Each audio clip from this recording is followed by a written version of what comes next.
But let's start with the morning of the stabbings, November 13th. If I had one or two words to describe Maddie Mae, it would be just an angel, and that she just made me proud. Law enforcement told him they'd made an arrest in the case. And he said, "Ben, this is the day that we've been waiting for." Broke down, and I just cried. I could only take so much of that, and I just I cried. I still haven't read the rest of it. I want to bring in Kaylee's sister now, Olivia. Thank you so much for being with us tonight, Olivia. You know, I remember.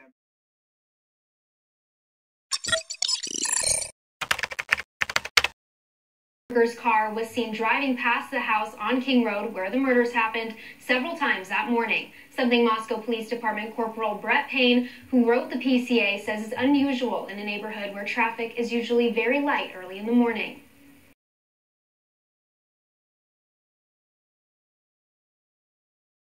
According to the affidavit, a car matching Koberger's, a white Hyundai, on camera at 2:53 a.m. on November 13th.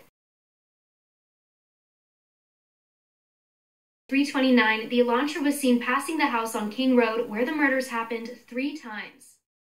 At 4:04, the Elantra turned around at a nearby apartment complex before going back and making a 3-point turn onto Queen Road. 16 minutes later, at 4:20, Koberger's white Elantra is seen on camera speeding away from the area, heading south.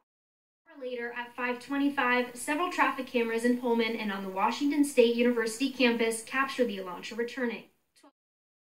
12 days later, on November 25th, the Moscow Police Department asked area law enforcement to look for a white Hyundai Elantra. On November 29th, WSU police found a 2015 Hyundai Elantra registered to a student, Brian Koberger, a graduate student studying criminology. His car was found about a half hour later at his WSU apartment complex in Pullman. His driver's license picture and information also matched the roommate's description of the man she saw in the house the morning of the murders. That pushed Moscow police to look into Koberger's cell phone, a number they got after pulling him over for a traffic violation back in August, before the murders. At 8 a.m. on November 13th, Koberger's phone pinged at his apartment in Pullman. 5 minutes later, that phone left the apartment, traveling south through Pullman before it's turned off at 2:47. The phone doesn't ping again until 4:48 on Highway 95 south of Moscow, near Blaine. His lawyers is pushing hard for him to get off. On Stadium Drive, and this is a lot of probable cause and prospects of probable information that they have. Now, the big thing is, why did he do it? And why was they chose? Because he had an opportunity to hurt his Tinder date, but he didn't. I think he had a drug binge.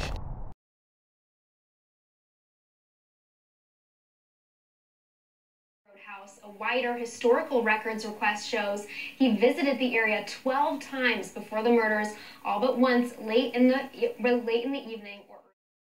From when we first started communicating, when all of this began, you told me that you believed that this was going to be a stranger who came into the house, and according to the police, you know, you were right the way that all of this played out. That Brian Koberger was the suspect. You know, innocence, I don't think it really hit me until the affidavit was released and I was able to kind of read that and process that, and then you not only have a name and a face, but you know, the beginnings of a case against him. You have been working so hard behind the scenes, and I don't think a lot of people, you know, you didn't feel like you would be able to really grieve until there was an arrest made. Do you feel like now you're able to do that? I think my family as well as myself are starting to get there, and it's kind of an odd time to do that. We still have such a long road ahead of us, but the relief that we all felt in custody was, it was like, I can't even describe it. Like, the weight of the world was lifted from our shoulders. Have to be in court. Do you plan to be at the hearings? Yeah, every single one. And genetic genealogist C.C. Moore, to the Koberger's father. How exactly does this work? I'm not convinced that it started with that. I still think it's very possible that investigative genetic genealogy was used to point them in his direction, or after they received the tip about the car, it may have helped them to vet that tip and to determine that he actually was, his family tree was consistent with the DNA sample from the knife sheath. And genetic genealogy should not be used for the basis of an arrest. So in my opinion, it would be proper that they left that out.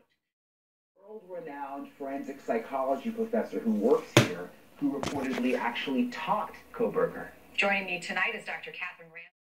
How are you? Good, how are you? Good. Is this your place? Yeah. Perfect. You know over here? I assume noise. Noise, yeah. Yeah. Big speaker right there? Yeah. Nothing against having a party. Once neighbors start calling in, then we have an issue. Fair. You at school? Yeah. Okay. What year? Senior. Senior. Okay.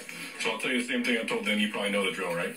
Actually, no. Oh, okay. So usually, at least for me, I'll give you a verbal warning. Okay. Once I have neighbors calling in, your music's too loud, you're disturbing the peace. Yeah. Nothing against having parties, nothing against having people over who are overage to drink. Mm-hmm. But again, once we start disturbing the neighbors, then we've got an issue. Yeah. Noise ticket is up to 300. Yeah, somewhere around here. Okay, it's a pretty expensive ticket. I don't want to give that to you. That being said, this is your place, so I'm going to hold you responsible. Because it is your place, you're also responsible for everybody here. Yeah. So I'm going to grab your info. Yeah. And if I do have to come back here, a $300-some ticket's coming your way. Okay. And it only gets more expensive from there. Is that fair? Yeah, that's fair. Spend that $300 on beer or something fun, then Yeah. noise ticket, right? Yeah, thank you. I appreciate it. Yeah. That being said, warnings, don't do it again. Yep. I'd hate to come back in a few hours and then have to issue that. So, Yeah. any questions for me? No. All right. Have a great rest of your day. Thank you. You too.